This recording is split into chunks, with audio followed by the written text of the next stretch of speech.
super seru dan sangat menegangkan.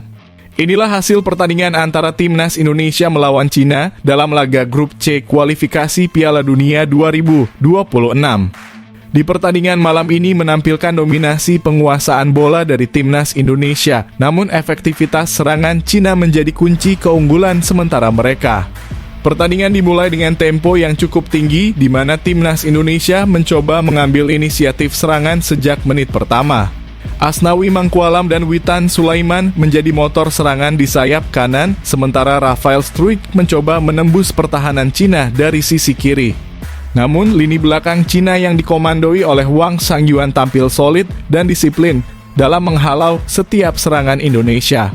Indonesia mencatat peluang pertama pada menit ke-10 lewat sepakan jarak jauh dari Ivar Jenner, namun tembakannya masih bisa diamankan dengan mudah oleh kiper Cina. Cina lebih banyak menunggu dan fokus pada pertahanan, tetapi mereka sesekali melancarkan serangan balik yang cepat untuk mengancam gawang Indonesia. Cina akhirnya memecah kebuntuan pada menit ke-21 melalui situasi bola mati.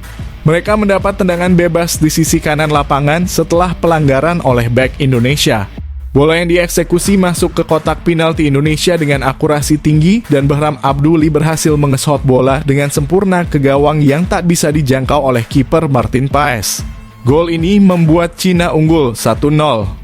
Usai kebobolan, Timnas Indonesia berusaha meningkatkan intensitas serangan.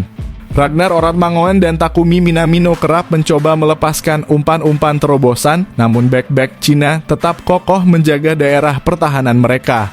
Pada menit ke-30, Indonesia mendapatkan peluang emas melalui Rafael Struijk yang berhasil melepaskan tembakan dari dalam kotak penalti, tetapi sayangnya bola masih mengarah tepat ke kiper Cina. Ketika Indonesia mencoba untuk menyamakan kedudukan, Cina kembali mengejutkan dengan gol kedua di menit ke-44.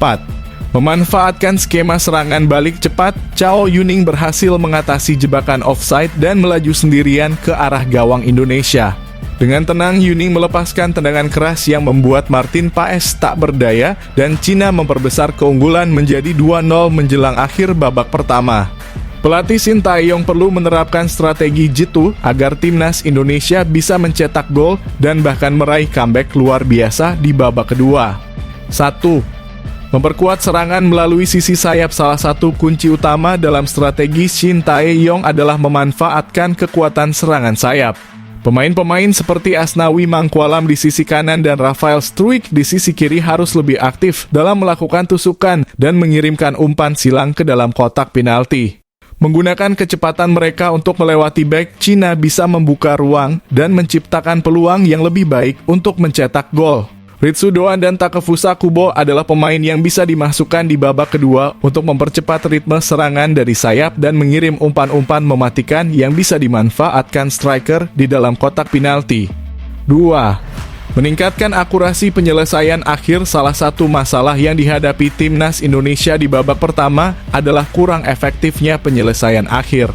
Dari 4 tembakan yang dilepaskan, hanya 3 yang mengarah ke gawang. Shin Tae-yong perlu mendorong para pemainnya untuk lebih tenang dan fokus saat berada di depan gawang lawan. Memanfaatkan setiap peluang menjadi sangat penting, terutama mengingat ketatnya pertahanan Cina. Ragnar Oratmangoen dan Witan Sulaiman harus diberi instruksi untuk lebih berani menembak dari luar kotak penalti jika ruang di area pertahanan lawan terlalu sempit. Mengambil risiko dengan tendangan jarak jauh bisa menjadi kejutan yang tidak terduga bagi kiper lawan. 3. Memanfaatkan pergantian pemain dengan cermat. Pergantian pemain adalah senjata penting yang harus digunakan Shin Tae-yong untuk mengubah dinamika permainan. Memasukkan pemain seperti Dendi Sulistiawan atau Egy Maulana Fikri yang memiliki kecepatan dan kreativitas tinggi bisa menambah daya gedor lini serang Indonesia. Dendi bisa menjadi target man yang kuat di lini depan, sementara Egy dikenal dengan kemampuan dribbling dan tendangan akuratnya. Ivar Jenner juga bisa ditempatkan lebih ke depan untuk menambah agresivitas dalam penyerangan, sementara Nathan Chu Aon bisa berperan sebagai pengatur tempo yang baik di lini tengah. 4. Tekanan tinggi untuk menekan pertahanan Cina. Strategi Shin Tae-yong berikutnya adalah menerapkan tekanan tinggi dalam kurung high pressing untuk memaksa kesalahan dari bek Cina. Dengan cara ini Indonesia bisa merebut bola lebih cepat dan langsung melancarkan serangan sebelum Cina bisa menyusun kembali pertahanan mereka. Jay Itzes dan Maes Hilgers diharapkan lebih aktif dalam memenangkan duel di lini tengah untuk menahan serangan balik lawan. 5. Memanfaatkan set piece dengan maksimal mengingat kuatnya pertahanan Cina dalam situasi permainan terbuka. Shin Tae-yong juga harus menginstruksikan para pemainnya untuk memanfaatkan peluang dari set piece atau bola mati seperti tendangan sudut dan tendangan bebas. Dengan kemampuan heading dari pemain seperti Maes Hilgers dan Calvin Verdon, Indonesia bisa memaksimalkan peluang dari situasi bola mati ini untuk mencetak gol. 6.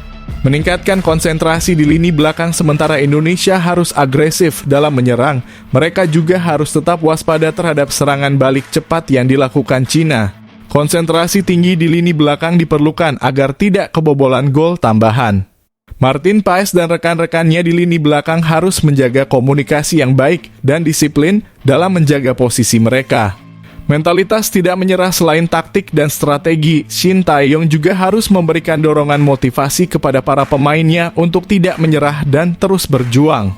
Mentalitas pantang menyerah dan keyakinan bahwa mereka masih bisa membalikan keadaan menjadi faktor penting dalam babak kedua. Shin Tae-yong pasti akan memberikan semangat kepada para pemainnya bahwa mereka harus berjuang hingga peluit akhir dan membuktikan bahwa skuad Garuda mampu membuat kejutan besar dengan meraih hasil comeback melawan Cina. Harapan comeback luar biasa jika strategi-strategi ini dapat dijalankan dengan baik. Timnas Indonesia memiliki peluang untuk mencetak gol dan bahkan meraih comeback luar biasa melawan Cina. Dukungan dari supporter yang hadir di stadion maupun di tanah air juga menjadi energi tambahan yang sangat penting bagi para pemain di lapangan. Berikut adalah analisis mengenai bagaimana timnas Cina bisa kebobolan dan akhirnya kalah di laga ini. 1. Ketidakstabilan pertahanan Cina. Di babak kedua, pertahanan timnas Cina mulai menunjukkan tanda-tanda kerentanan. Setelah tampil solid di babak pertama, para bek Cina mulai kehilangan konsentrasi. Ketika Indonesia meningkatkan tempo permainan dan melancarkan serangan lebih agresif, bek-bek Cina tidak dapat mengantisipasi pergerakan pemain Indonesia yang semakin berani dan lincah. Kesalahan dalam komunikasi antar pemain di lini belakang memungkinkan Indonesia menciptakan peluang yang berujung pada gol. 2. Strategi serangan Indonesia yang efektif. Pelatih Shin Tae-yong melakukan beberapa perubahan taktis yang membuat serangan Indonesia menjadi lebih efektif. Mengandalkan kecepatan dan kreativitas pemain sayap seperti Asnawi Mangkualam dan Witan Sulaiman, Indonesia berhasil mengimbangi penguasaan bola dan memanfaatkan ruang kosong di sisi sayap. Serangan cepat yang dilancarkan dengan umpan-umpan terobosan membuat bek Cina kesulitan dalam mengatasi serangan yang datang dari berbagai arah. 3. Momen kunci di set piece. Timnas Indonesia juga mampu memanfaatkan situasi bola mati dengan baik. Dalam beberapa kesempatan, mereka mendapatkan tendangan sudut dan free kick yang bisa dimanfaatkan untuk mencetak gol.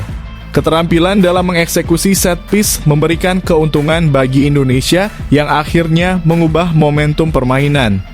4. Keterpaksaan Cina untuk bertahan. Setelah unggul 2-0 di babak pertama, timnas Cina seharusnya memperkuat pertahanan mereka. Namun alih-alih bertahan, mereka terlalu berfokus pada menjaga keunggulan dan kehilangan inisiatif menyerang. Hal ini memberi kesempatan kepada timnas Indonesia untuk mengambil alih permainan dan mendominasi penguasaan bola. Ketika tekanan semakin meningkat, timnas Cina kesulitan untuk menciptakan peluang, bahkan gagal melakukan serangan balik yang efisien. 5.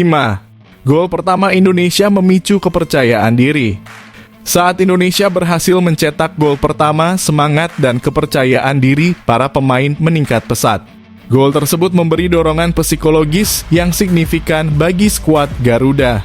Momen ini menciptakan tekanan lebih besar pada pemain Cina yang mulai merasakan ancaman nyata dari serangan Indonesia. Ketika gol kedua Indonesia tercipta, ketegangan di kubu Cina semakin terasa dan mereka tidak mampu merespons dengan baik.